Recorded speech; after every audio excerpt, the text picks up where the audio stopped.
Decades later, during a routine dive off the coast of New Jersey, something appeared that wasn't supposed to be there: the skeleton of a German submarine at more than 70 meters deep. It had no visible name, it was not on any map, and according to the records it could not exist.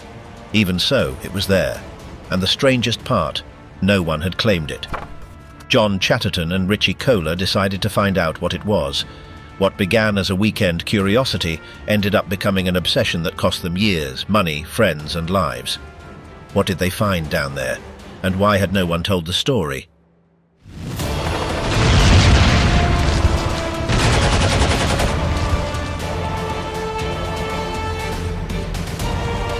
The Fisherman and the Map of the Abyss. Brielle, New Jersey, September of 1991. Everything changed for Bill Nagel the day a fisherman sat next to him in a rundown bar and mentioned he had seen something strange on the bottom of the Atlantic. Although he wasn't supposed to, the man promised he would give him the coordinates. They agreed to meet the next day at the old dock, the one that led to the Seeker, Nagel's boat, a vessel he had built himself to search for wrecks no one else was looking for. But the fisherman didn't show up. Nagel paced back and forth along the planks of the dock, avoiding the spots that creaked as if they were about to break. He had spent most of his life at sea and knew when something was about to happen. He felt it before a storm, or before an engine failure. This time it was about that paper the fisherman was supposed to give him with the location of something hidden underwater. He looked toward the entrance of the dock. No one appeared. The salty wind rocked the boats and splashed cold droplets on his face. When the fog cleared a little, he saw the fisherman. He walked with a crumpled piece of paper in his hand. His expression was uneasy. He too was a man of the sea and sensed something was coming. In those September days, with the heat fading, Brielle showed its real life. It was a small town on the coast of New Jersey, populated by captains, fishermen, merchants, and young people who knew how to mend nets. There were also those who had achieved nothing, those who still dreamed of the ocean, those who had once been someone. When the tourists left, reality remained, to stay on the water or be left without work. The Seeker stood out among the boats at the dock, and not because of its size. Although it measured about 20 meters, it caught attention due to its appearance. Worn wood, scarred propellers, dents that told stories. That boat had been built by Nagel with a purpose, to take divers to the most extreme shipwrecks in the Atlantic. Nagel was 40 years old. He was thin, with skin weathered by the sun.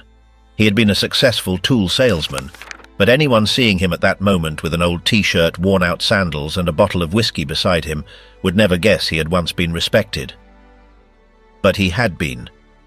At just over 20 years old, he was already known among those who ventured into sunken ships. It was rare for someone so young to stand out in that world.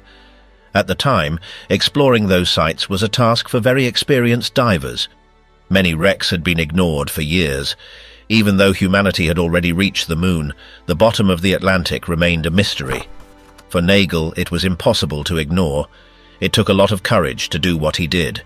In the 70s and 80s, diving equipment was basic, similar to what Cousteau had invented in the 40s. With a tank and a regulator, one could barely breathe. Even at 40 meters, the standard depth, any failure could be fatal. Nagel and others would go beyond 60 meters. They took risks every time. The sea did not forgive mistakes, and neither did the body. Many died trying to reach those wrecks. Even if the equipment worked properly and the body held up, there were too many ways not to come back. Moreover, that kind of diving was something new. There was no tradition or community with decades of experience. It wasn't something you learned in courses or from books. It was learned at the bottom, where the human body is not meant to be. If something went wrong, and it often did, Nagel was the first to face it. And if he managed to come back, he was the only one who could tell the story. That's why magazines sought him out. He never stopped. He kept going deeper. Beyond 60 meters, he reached areas where not even researchers knew what lay there, places where probably no one had been since the sinking. When he entered a ship at that depth, he was often the first to do so, the first to open sealed doors, the first to see the remains that had been trapped. That also meant there were no signs. No one had marked unstable structures. No one had written, "Do not touch." He had to discover everything on his own. Those who engage in this kind of diving know it. One thing is to move in total darkness inside a labyrinth of metal, knowing that if you touch the bottom, sediment will rise and you won't see anything. Quite another is doing it without knowing if anyone has tried it before and made it out. In his best years, the bottom of the Atlantic was like the Wild West. There were no rules. A single mistake could leave anyone there forever. The first dive into the unknown. The seeker had already been at sea for 20 minutes when the Jersey coast completely vanished beneath the dark sky. Only the navigation lights remained on, a white one on the mast, a red one to port, and a green one to starboard. It was the only sign that 14 people had embarked on a mission whose end they could not predict. Nagel and Chatterton were in the cabin using the autopilot. About 6 hours remained to reach the exact point. Below in the lounge, the divers began to settle in.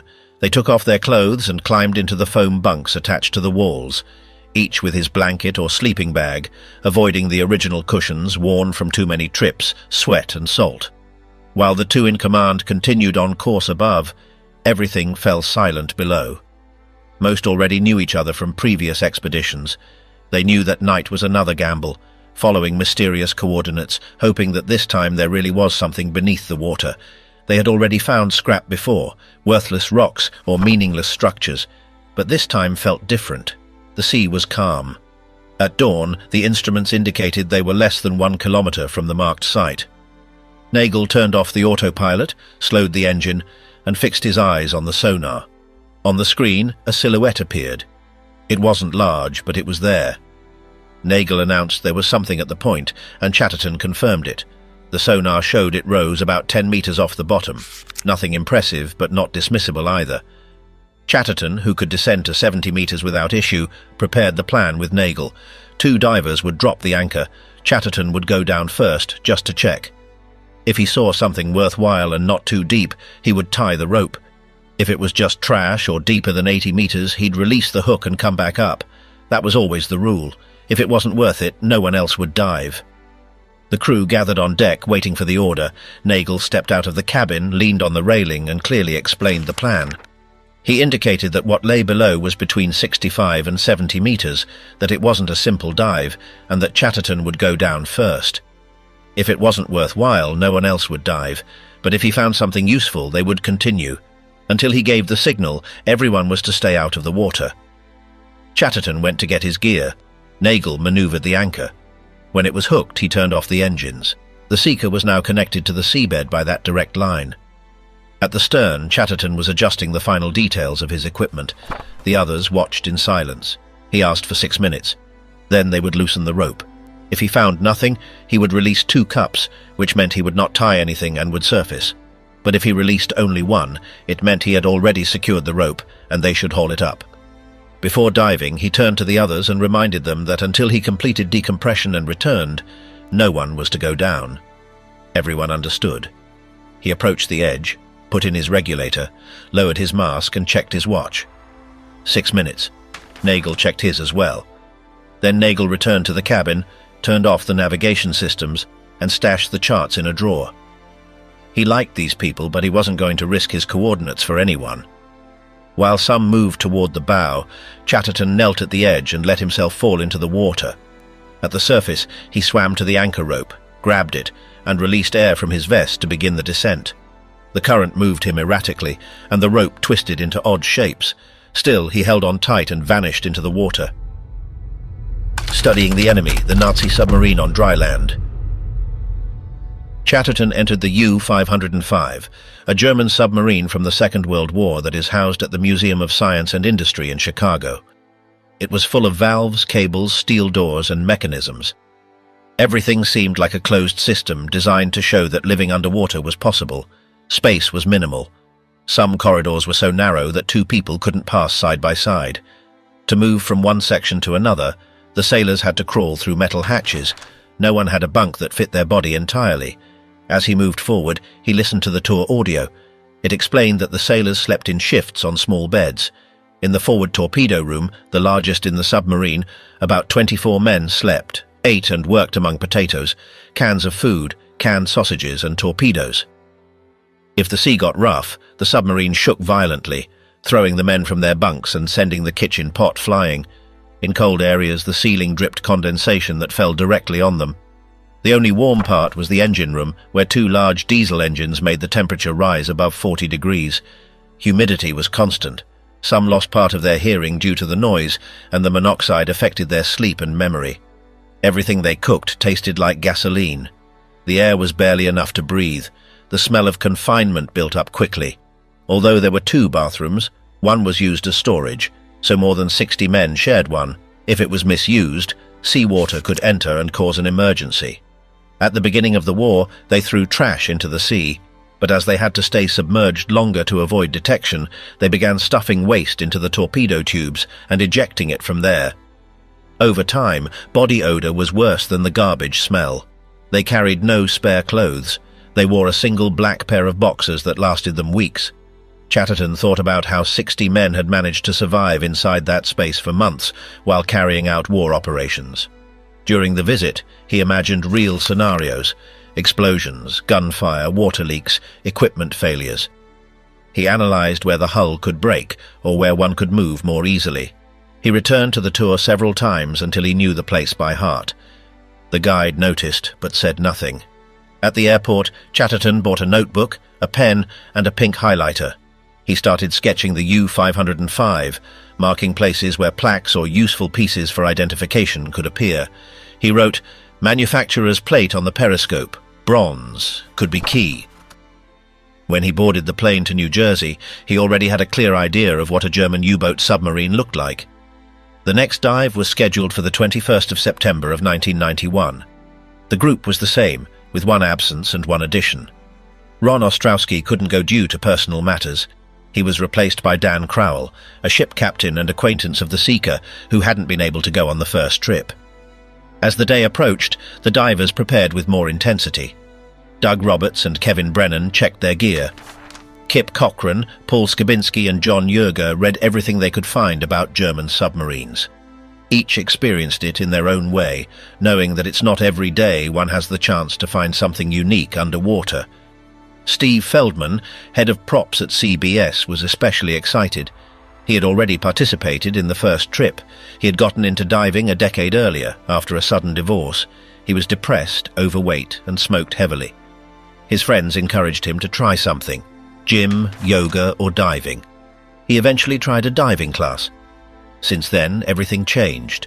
He lost weight, quit smoking, returned to the gym, and began training to become a better diver. In recent years, he had spent every free moment underwater. Cursed objects. Chatterton couldn't stop thinking about Horenberg's knife or the mugs with swastikas he had retrieved from the submarine. Reading about the Nazis or the U-boats was one thing. Holding those objects in his hands was another. The mugs were heavy, and the swastika could be felt to the touch. No one had touched them since that submarine sank. It was as if they had crossed intact from the Third Reich to his home. That's why they continued to cause unease even there, on his shelf. Since they had recovered the tableware, there was no one left in the diving world who hadn't heard about the submarine. If anyone still didn't know, that changed quickly. Now it was a fixed topic in every conversation among divers on the East Atlantic coast. Chatterton and Nagel understood that all this attention would bother Belender. He was one of those who couldn't stand being left out of the spotlight. Maybe he didn't yet know the exact location, but they believed that with his connections, it wouldn't be long before he found out. Most likely, he would soon show up with his boat, the Wahoo, to claim the discovery. In another time, they would have returned to the site without delay. They thought that with a couple more dives, they'd be able to identify the submarine. But hurricane season had begun. During those months, diving conditions could change within hours. With the Seeker anchored, Nagel once again promised he would quit drinking and get in shape for the next campaign. Chatterton threw himself fully into the archives. If he couldn't go down to the wreck, he would try to make progress from the surface. He didn't just read books, he wrote letters to the Naval Historical Center in Washington, where all the Navy's records from the war were kept. He hoped some archivist would send him useful information, but the responses were slow, and when they came, they contained only brief summaries. If he wanted to move forward, he had to find another way. In New Jersey, Kohler was following the same path. From his home in New Providence, he spent the nights poring over books on German submarines. Although his glass business required him to be up early, he stayed up reading until the early morning. In the mornings, he flipped through publisher catalogues while shaving, searching for more material. He filled out checks, hoping his wife wouldn't ask too many questions. He also began frequenting a German-American club on Route 130, near Burlington, where he introduced himself to several older members, hoping someone might have relevant information. During that search, he found that a former submarine commander named Herbert Werner lived in the United States. Werner was the author of Iron Coffins, a reference book for those studying the U-boats. Kohler found his address in New Jersey after checking several records. Then he got a phone number. He contacted Werner and introduced himself as a diver. He explained that he and his team had found a German submarine off the coast of New Jersey and that he needed to ask him something. Werner replied that everything he had to tell was already written in his book and that he had no further information to offer. He ended the conversation politely but firmly, leaving no room for more questions. Kohler remained silent for a few seconds, processing the response before hanging up. Meanwhile, the weeks passed since the recovery of the tableware. Everyone now knew the most important fact. There was no official record of a U-boat sunk within 100 miles of that location. Chatterton noticed that his correspondence with the archivist in Washington was leading nowhere, and both he and Nagel began to think that Belender might be ready to head out with his crew. That's when Chatterton had an idea. If they published the story, maybe some expert or historian could identify the submarine. If the news came from them, it would remain clear that the discovery was theirs. Even if someone else discovered the name, at least no one could say Belender had found it. The risk was that someone else might take credit for the identification, but Chatterton was willing to take it. Chatterton drafted the press release that same night. In it, he stated that Captain Bill Nagel and his seeker team, based in Brielle, New Jersey, had located a German submarine from the Second World War about 40 miles off the coast, near latitude 40 north and longitude 73 west. It said the wreck was in an upright position, in generally good condition, although with visible damage apparently caused by depth charges. It was about 230 feet underwater, accessible only to divers experienced in extreme dives. The discovery had taken place on Labor Day, and during a second expedition, it was Chatterton who descended into the interior. With bare lungs, the risk of diving deeper. The first outing to the submarine that year was scheduled for the 24th of May of 1992. Among them, it was already being called Yoo-Hoo, even though that wasn't its official name. They believed that very soon they would know its true identity, especially Chatterton, who during the months when diving was impossible had not only continued his research in Washington, but had also fully committed to a new technique that seemed like science fiction. For many years, divers had used compressed air in their tanks, but for some time now, more technical divers, especially those diving in tropical regions, had begun to replace it with a combination of oxygen, helium, and nitrogen, known as trimix. It wasn't a new invention. Military and professional divers had used it for a while. What they had done was adapt it for recreational diving. When Chatterton learned what this mixture could offer, he didn't hesitate. Greater mental clarity, more useful time at the bottom, reduced decompression stops, lower risk of oxygen toxicity, and none of the effects of depth-induced narcosis. For him, this could turn a regular dive into a much more efficient operation, especially inside the sunken submarine, where every second counted. A specialist from Florida announced a course in New Jersey, and Chatterton and Yerger signed up immediately. Kohler, however, chose not to try it. He had heard of trimix, but he didn't trust it. He thought using that type of gas at 70 meters inside a wreck was madness, because no one really knew how it affected the body or the brain. Despite these doubts, Chatterton and Yerger attended the course. The instructor, Billy Deans, owner of a dive shop, charged $100 for a manual full of photocopies, diagrams, and formulas. The logic behind trimix was simple. By reducing nitrogen and adding helium, the negative effects of regular air were minimized. The benefits were considerable, but there were also drawbacks. There was no official certification for it. Those who tried it did so at their own risk. Only one dive per day was allowed, because the body took a long time to eliminate helium. Another gas, called nitrox, was also needed for the decompression phase, which meant carrying even more equipment. Furthermore, there was nowhere to buy trimix in the region. Each diver had to mix it themselves. And the most complicated part, there were almost no reliable tables for calculating dive times, so the math was essentially a gamble. When the body appeared, it was still wearing its suit and gear. It was floating near the submarine site, about 8 kilometers away. The face had been eaten away by seabed creatures, and only a dark, dry mass remained where the face had been. It had just 5 teeth, held by a jaw that was no longer attached to the rest. The Coast Guard confirmed it was Steve Feldman. He had been missing since September. In January of 1992, Chatterton and Richie began preparing their own gas mixtures. They rented helium and oxygen tanks from an industrial supply company and bought special components to control pressure and measure volumes accurately. They used Chatterton's garage as a lab. To avoid accidents, he would open the valves from outside, only putting his left hand through the window in case something exploded. As he said, he preferred to risk that hand since he was left-handed. They worked like that for weeks until they mastered the proportions. They achieved a mixture with 17% oxygen, 30% helium, and 53% nitrogen. They believed this formula would change the way they dove. They obtained dive tables designed by an amateur engineer.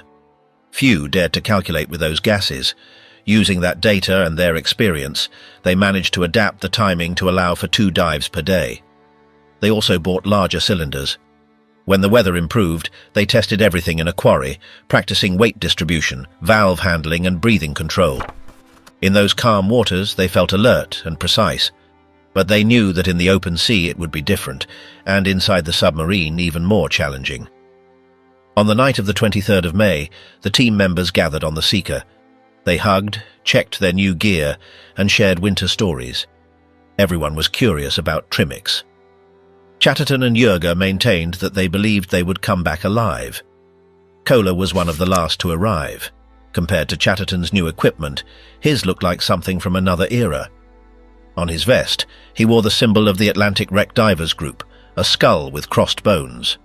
Chatterton saw him from the deck and shouted that he looked like a fossil, to which Kohler replied that maybe so, but at least he wasn't gambling his life with experimental gases. Shortly afterward, Nagel arrived. He hadn't been seen since the close of the last season. He had promised to take care of himself, to quit drinking, and to train. But the man who showed up bore no resemblance to that image. His skin was yellow from jaundice, his hair dirty, his body completely weakened. He didn't even bring diving gear. The phantom knife, a clue that didn't fit. A day after retrieving the knife from the wreck, Chatterton began researching Horenburg.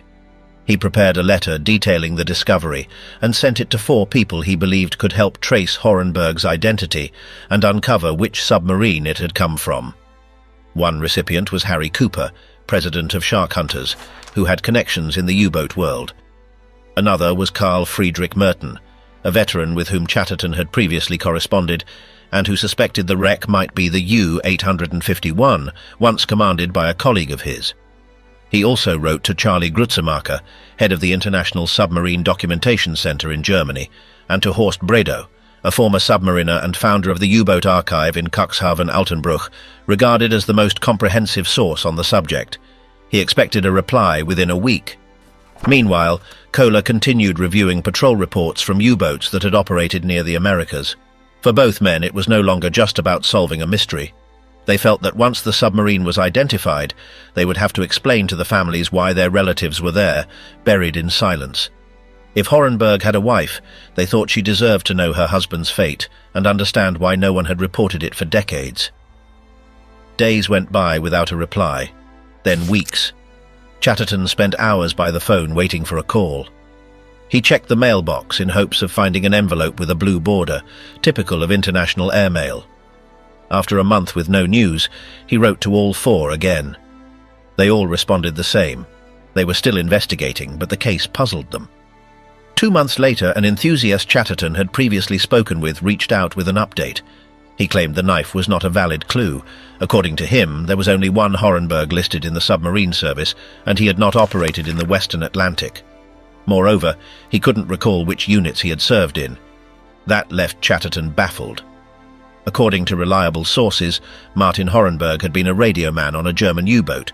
Records showed his only patrol had been aboard the U-869, sunk after an Allied attack near Africa in 1945, thousands of kilometers from where the wreck had been found. The entire crew, including him, had died. That confirmed that anyone claiming to have spoken with Horenburg was lying. Chatterton decided to cut off all contact with that enthusiast. Still, he didn't rule out the possibility of another unregistered Horenberg. He had heard of a monument in Germany that included all submariners killed in the war. If he could travel, he could check for the name himself. He also planned to review Bredow's archives in person. He marked March as the ideal date for the trip. He invited Jürger and Kohler. Jürger accepted, but Kohler couldn't take a week off from work. Even so, he appreciated the invitation as a sign of respect from Chatterton. Kohler said he would continue researching from home.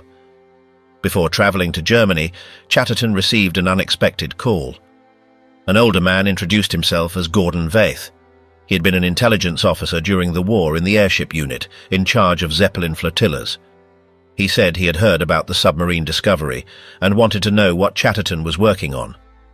Chatterton explained that his connection with the Naval Historical Center was progressing slowly. Veith offered to introduce him to the center's officials. He said he was friends with them and that they might help him find information. He clarified that he didn't want to interfere, only to help. Chatterton couldn't believe the opportunity. Veith had been on the anti-submarine front and had high-level contacts. They agreed to meet in Washington at the end of February. After hanging up, Chatterton wondered if it was still worth traveling to Germany. If anyone had the information he was looking for, it was the US government, and now he had a way in through the front door. A few days later, he got in his car and drove 4 hours to Washington, D.C. The enigma of Submarine 869, a deadly puzzle. After the deaths of the Rouse men, Chatterton and Kohler returned to the U-Hoo to recover the equipment left behind after the tragedy. Other divers informed them that Chrissy had been admitted to a hyperbaric chamber at Jacobi Hospital in serious condition. The pressure in his body had caused his blood to become as thick as mud. Kohler spent the entire ride to the wreck site chain-smoking, still refusing to use Trimix. Meanwhile, Chatterton took advantage of the daylight to film the condition of the galley compartment, a collapsed cabinet, broken shelves, everything in disarray. The guide rope Chrissy had used was still wrapped around a piece of canvas about 3 meters long, which he seemed to have tried to pull out. At first glance, it appeared to be remains of an emergency raft. The printed instructions in German provided no concrete information. Outside the hull, Kohler found 3 stage tanks. Amid the confusion of the accident, neither father nor son had managed to recover them. All bore the surname Rouse, without distinction of ownership, showing that they shared gear regardless of whom it belonged to. Upon returning to land, Chatterton and Kohler resumed the investigative phase. With the technical diagram they had obtained of the submarine's interior, they began to thoroughly study the Type NIXC models built at the Deschimag Bremen shipyards. These were 52 submarines that had never returned from their missions. They decided to narrow the list using 2 criteria. First, exclude any submarine with survivors, since those wrecks were presumably already identified. Second, eliminate all models that had a deck gun, as the U-Hoo showed no signs of ever carrying one. With those filters, they began to reduce the list in Washington. Of the 52 submarines, 22 had at least 1 survivor. That left 30. Of those, 10 had deck guns. The final list consisted of 20 possible units. Both men knew that somewhere on that list was the true name of the sunken submarine. They returned to New Jersey and resumed their meetings at their usual restaurant. There they defined the next step, to consult the war orders and movement logs of the German submarine fleet. If any of those 20 had been deployed outside the reach of the Western Atlantic, it would have to be ruled out. Shortly afterward, Kohler contacted Chatterton in the middle of the night. He was concerned about Nagel's emotional state. He feared he might act impulsively. Chatterton, already familiar with such situations, responded with resignation, convinced that if Nagel did anything, it would not be violent, but driven by alcohol. They returned to Washington to continue reviewing naval records. After checking patrol orders and coordinates, they determined that 18 of the 20 candidates had operated in areas too far from the U.S. East Coast. Those were eliminated as well. Only 2 units remained, U-857 and U-879. Both had documented missions in the exact sector where the wreck was found. Both had departed from Norway to that region around the same dates that U-869 had been deployed. This explained why Horenberg's knife had been found there. Perhaps he had lent it, lost it, or passed it on. Either way, it fit. They consulted the most cited historical sources. These reported that U-857 had been destroyed off Boston by the USS Gustafson, while U-879 was sunk near North Carolina by the USS Buckley and the USS Reuben James. None of that matched the U-Who's position. Faced with these contradictions, they decided to examine the Navy's reports on both sinkings. They needed to verify whether the official data aligned with what they knew about the actual site. They didn't fully trust secondary sources. As it was already night, they found a budget motel on the outskirts. The next morning, they returned to the Naval Historical Center with the intention of reviewing the original reports on the destruction of U-857 and U-879 with their own eyes. Kohler, the boy fascinated by the Nazi war. Richie Kohler was the ideal type to venture into an unidentified sunken German submarine. In 1968, his family moved to Marine Park, a quiet neighborhood in Brooklyn.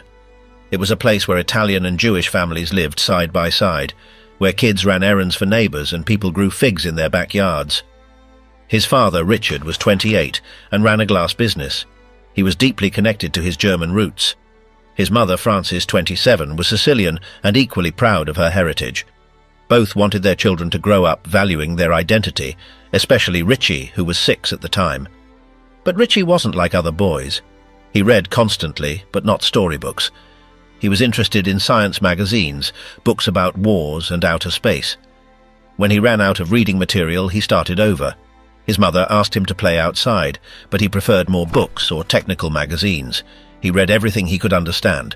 Francis kept buying him more. Richie spent his days reading military manuals and biographies. When he discovered NASA's space program, he became obsessed. He wanted to be part of something like that. He drank Tang because it was the astronaut's drink, and wrapped his action figures in aluminum foil to play, pretend that they were in space. Meanwhile, his father worked all day but still made an effort to teach him practical skills. He showed him how to use tools, how to work with his hands, how to fix things around the house and on the boat. Richie knew how to cut glass by the age of 7, but when he made mistakes, his father corrected him harshly. Richie admired him so much that even a comment would affect him deeply. Frances didn't agree with that approach. She reminded Richard of how his own father had treated him, but he didn't know how to do it differently. Over time, Richie stopped dreaming of being an astronaut and just wanted to earn his father's approval. If he asked for something, Richie did it. If bravery was needed, he volunteered. Since he was a child, he couldn't stand losing or coming in second. Richie had olive-toned skin, light brown eyes, and drooping but expressive eyebrows. As a boy, his eyebrows would even move as he read. His father always said that Germans were hard workers, serious and never complained. He had a motto, "If you want more, you have to be more." Richie memorized it. His father also told him never to let anyone look down on him for his last name or for where he came from. Richie took it seriously. He read everything about German history, about the war. He knew that on TV Germans were always shown as the villains, but he saw another side: discipline, technical skill, organization. What impacted him most was when his father talked about Mr. Siegel, a strong neighbor who had been part of a circus in Germany before escaping the country when Hitler began rising to power. That man told Richard stories about the Germany he admired, the quiet villages, the scientists, the craftsmen who knew how to do their work well. After meeting him, Richard understood what being German meant. Richie noticed how his father spoke of Siegel with respect. He was his hero, and that made Richie feel that he too had to learn that history, to understand where he came from. He began studying more about the Second World War and about what happened in Germany. In class, he always chose to speak from the German perspective, explaining how it was experienced on that side. He even told his neighbors. He explained that his last name came from the German word for miner. As he researched more, he realized he saw wars differently. He didn't just read the facts, he was also interested in what the soldiers felt.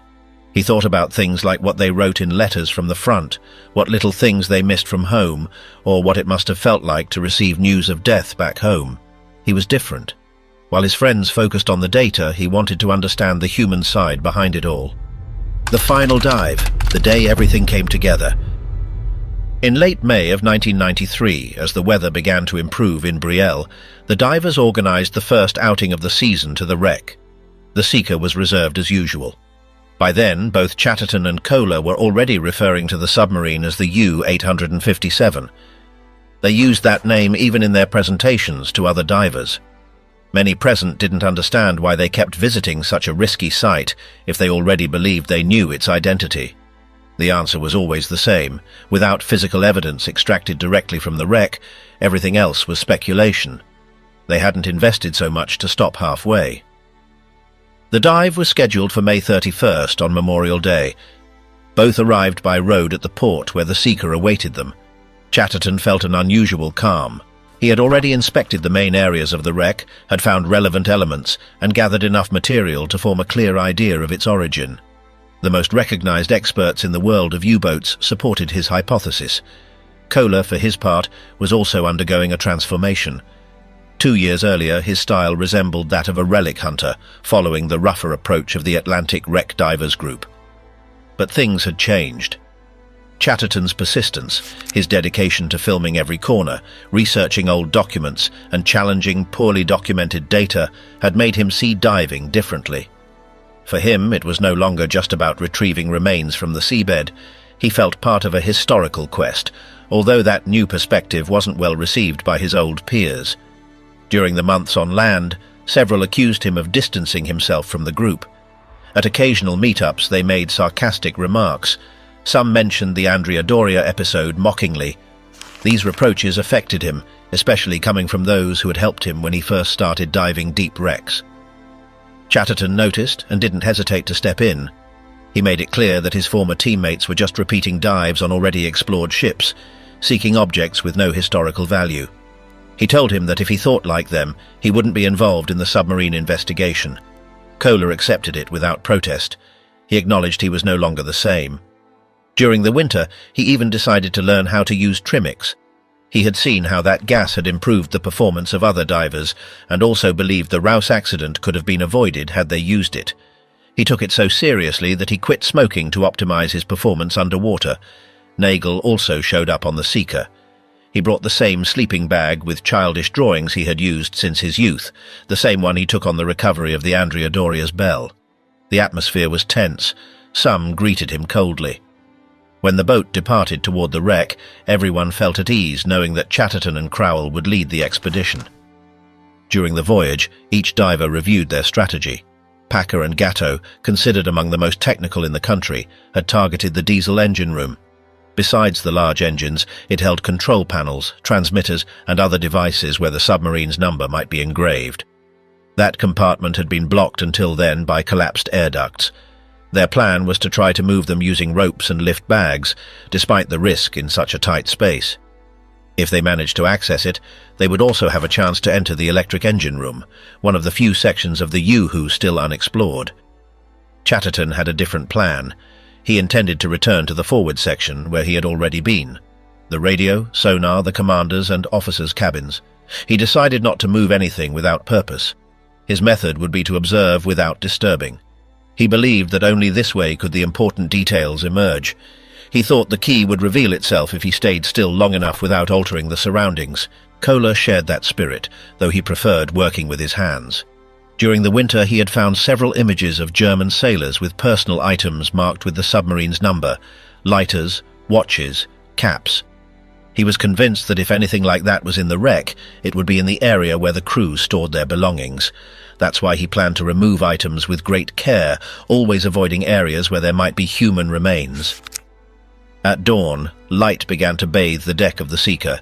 As in previous seasons, Chatterton and Kohler dove together.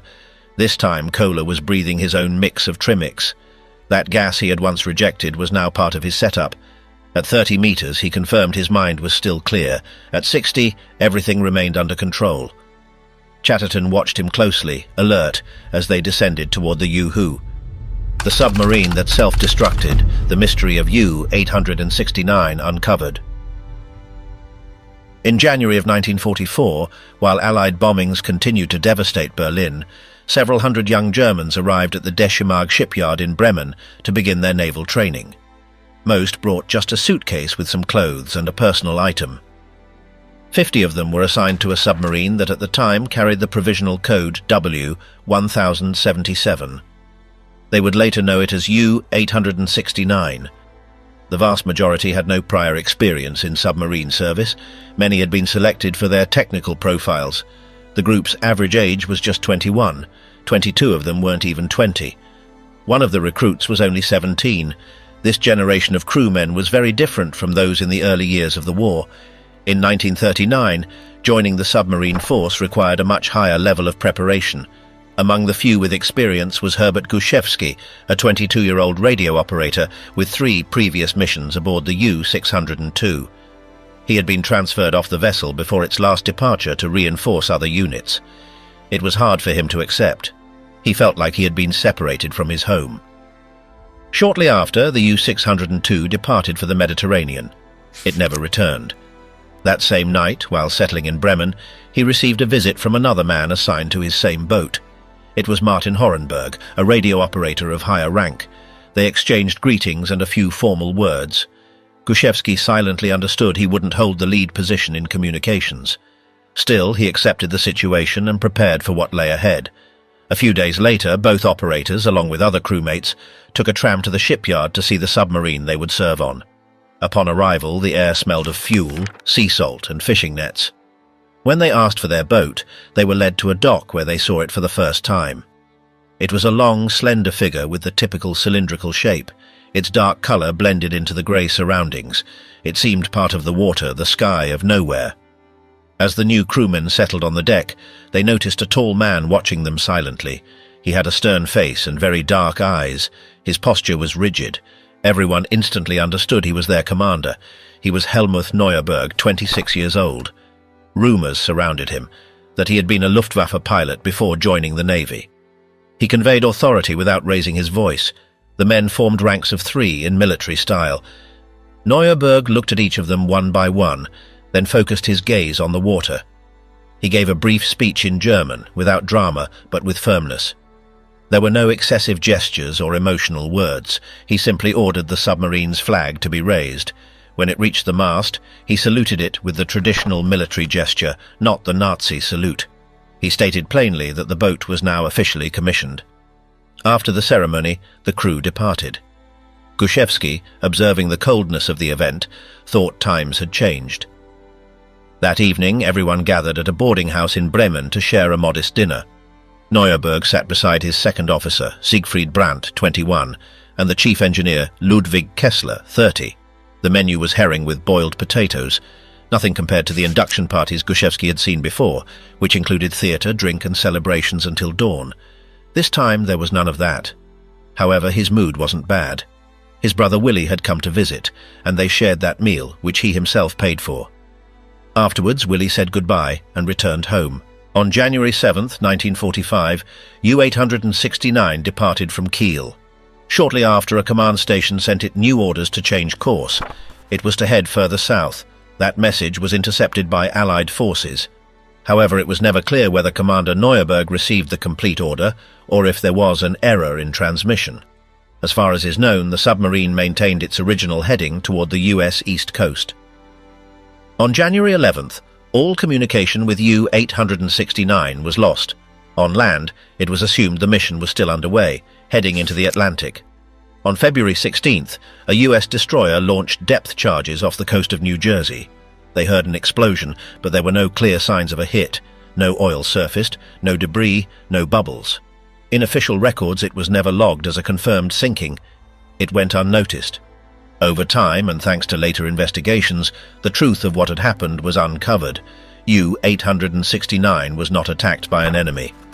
The submarine had deployed one of its own anti-submarine charges as a defensive maneuver, but one failed to clear the area.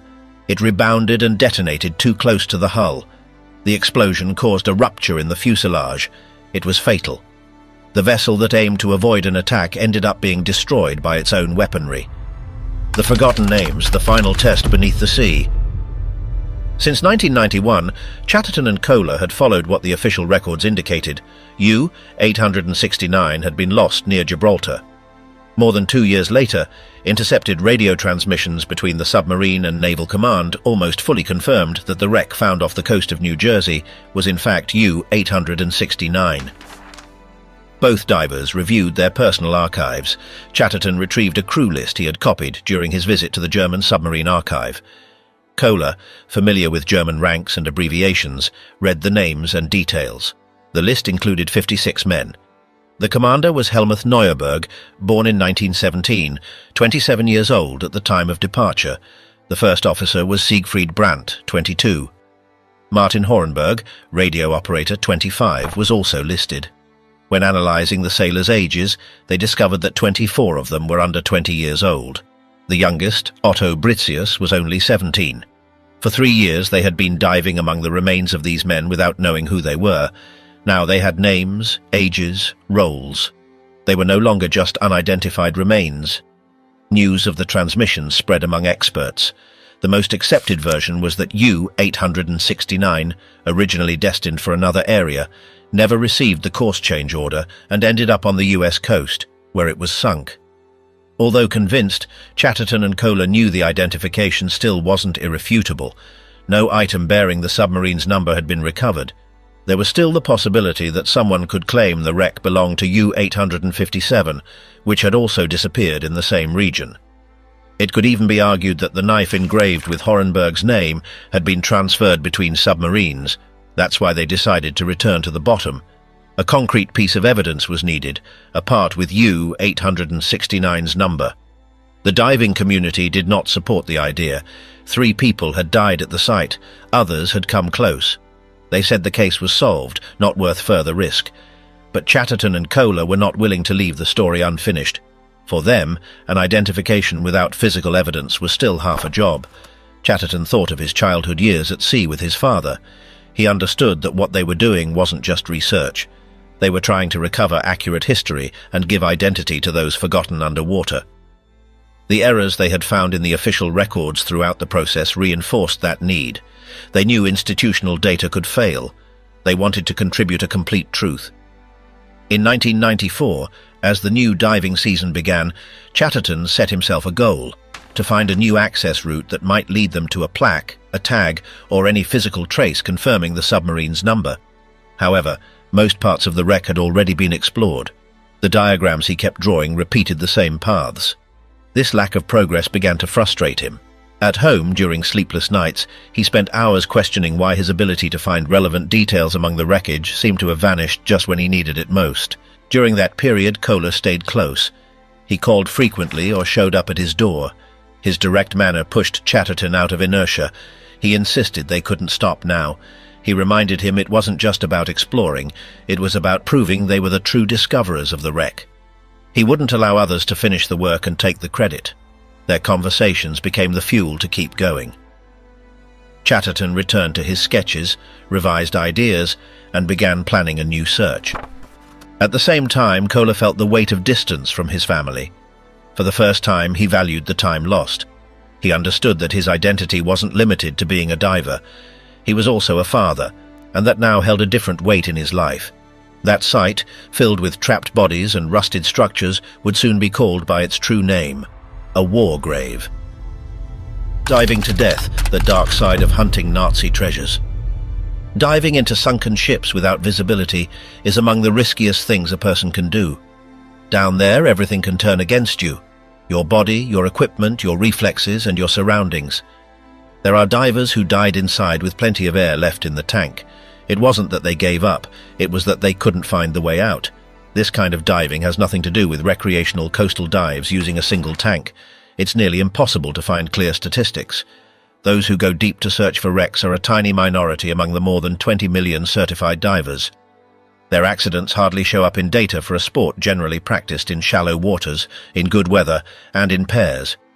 In the United States, there are around 10 million certified divers. Of those, only a few hundred engage in this kind of dive. For them, it's not a matter of if they'll face death, it's when. If someone stays in it long enough, they're guaranteed one of 3 things: nearly dying, seeing someone else die, or dying themselves. And it's not always clear which is worse. There's something stranger about this kind of diving. Since it forces the body to go against its basic instincts, breathing, seeing, escaping danger, anyone can understand the fear without putting on a wetsuit. It's enough to imagine being down there. It's a basic fear, easy to grasp. That's also why it makes sense that some give up, and others wouldn't even dream of following coordinates and dropping to 60 meters. A diver descending with normal air to that depth faces two risks. First, once they pass 20 meters, the brain and body begin to slow down due to nitrogen narcosis. The deeper they go, the stronger it gets. At 30 meters or more, where the most sought-after wrecks are, the brain is no longer at 100%. Even so, quick decisions and precise movements are still needed. Second, if something serious happens down there, they can't rush to the surface. If they've been deep for a while, they must ascend slowly, stopping at specific points to let their body adjust to the pressure. They have to do this even if they're running out of air or about to pass out. If they panic and ascend quickly, they risk what's known as decompression sickness, or the bends. If it hits hard, they can be left with severe after effects, end up paralyzed, or die outright. Those who've seen this up close don't take it as just another scare. When a diver breathes compressed air, they inhale oxygen and nitrogen, but in much greater quantities with each breath. At 2 atmospheres, there are twice as many molecules as on the surface. At 3, triple, and so on. That extra nitrogen doesn't just stay in the lungs. It seeps into the blood, muscles, joints, brain, spine, everywhere. The deeper and longer the dive, the more nitrogen the body absorbs. At 20 meters, the effects begin. It's called nitrogen narcosis. Some say it feels like being drunk. Others compare it to being sedated or drugged. At shallower depths, it's not as strong. Thinking becomes harder, movement slower, visual field narrows, and reactivity increases. But as depth increases, the effects worsen. At 40 meters or more, most divers no longer perform well. Some can't even tie a simple knot. Others forget what they were doing and mentally repeat their steps to avoid losing the thread. Further down, around 60 meters, some hallucinate. There have been divers who claim to see lobsters talking to them or giving absurd advice. Several realize they're experiencing narcosis based on what they hear. Some feel their pulse in their ears like drums. Others hear a constant buzzing like an old alarm. Beyond 60 meters, this disorientation caused by nitrogen makes everything feel exaggerated. Fear, joy, the good and the bad. Simple things like dropping a knife or kicking up silt can seem catastrophic. And serious things, like running out of air or losing the guide rope, can seem like minor issues. In a sunken ship at that depth, losing your mind or making a wrong move can be fatal. Nitrogen also brings another problem. What accumulates on the way down must be released on the way up. If the diver hasn't gone too deep or stayed too long, it's fine. But if they've gone far or remained a while, they must ascend slowly so the nitrogen can escape in small bubbles. Like opening a soda bottle carefully. If done slowly, the gas escapes without a mess. The U-Who is no longer a mystery.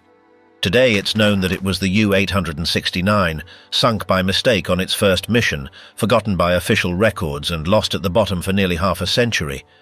But what makes it unique is not just its story, but how that story was told. 2 men, without support, without permits, and without any reward, dedicated years of their lives to giving a name and memory to 56 men no one else remembered. There were no medals, no official recognitions, just 2 divers, a pile of old documents, and a question no one else dared to ask. And even though there's nothing left to find down there, its story remains, with the names, the errors, and the silence of what was never told.